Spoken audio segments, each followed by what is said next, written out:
पाकिसक्यो हो अब भातमा hello guys welcome to my new another blog र आज मेरो हातमा छ 200 रुपैयाँ र आज मेरो घरमा बन्ने छ मासु त्यसैले अहिले जाँदैछु म मासु लिन र यो मेरो होन्डा साइकल र यहाँ लाग्ने छु र म अब सिधै दोकानमा देखिने छु सके म नत्र भने सिधै घरमा देखिने देख्न सक्नुहुन्छ अब रिजन रे म भट्टा खाँदै दोकान जाने छु यो आफ्नो साइकलमा म आफ्नो साइकलमा हमारे हाथ में मासु और हम जाएंगे घर मतलब हाम्रो हातमा मासु आइसक्यो अब घरमा जान्छौँ हामीहरू र देख्न सक्नुहुनेछ रिजन र म लागिसकेँ आफ्नो बाटोमा अब सिधै घरमा देखिन्छु अहिले फिलहाल म घर पुगिसकेँ हैन यो पोलिथिन नै फाटेको यार यो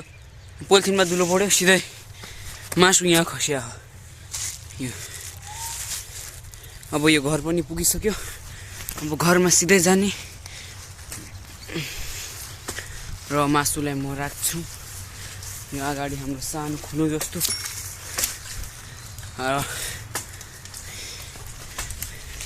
र साइकललाई यहाँ राखिने अनि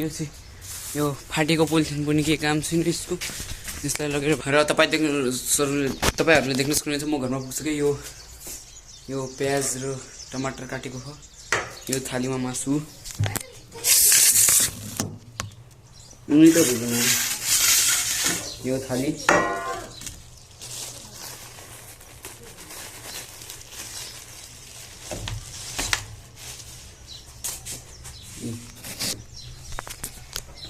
यो पिस थोरै ठुलो हो यो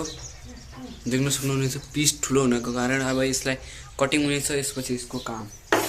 देख्न सक्नुहुनेछ यहाँ प्याज हालिसकेको छ यहाँ मसला टमाटर और मेरो काम छ यहाँ मासु काट्ने र म भित्र आइसकेँ यो मासुलाई छोटो छोटो पिस बनाउनु पर्ने यहाँ काटिँदैछ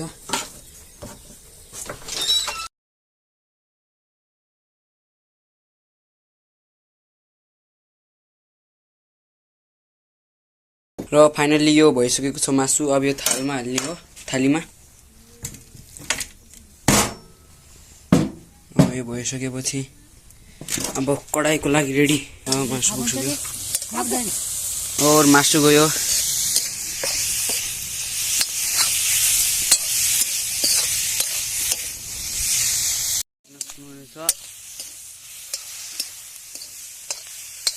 एकदम जल्यो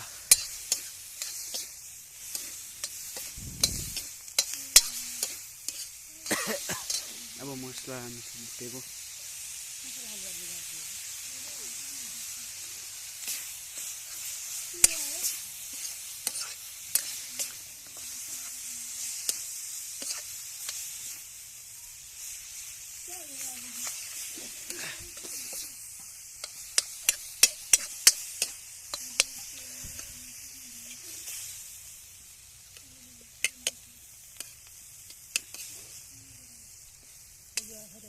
अब यो ढोकिने हो सिधा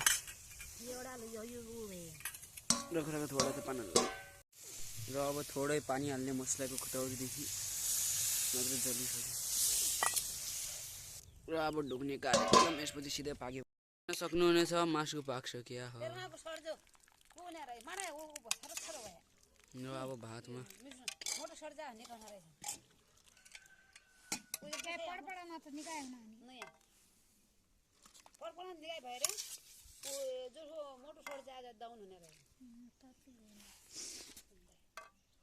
पोखिया के भन्यो मी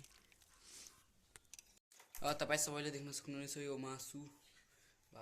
ज्यादै राम्रो होइन ग्रेभी कम हुनको कारण र सो बाई बाई सबै र जो दिन मासु हुन्छ त्यो दिन म बढी भात खानेको कारणले भात बढी छ र जल्दी भिडियो आउने छ अहिले दोस्रो भिडियो अपलोड गर्नु छ त्यसैले बाई बाई आजको भिडियो यहाँसम्म र मिल्ने छु दोस्रो भिडियो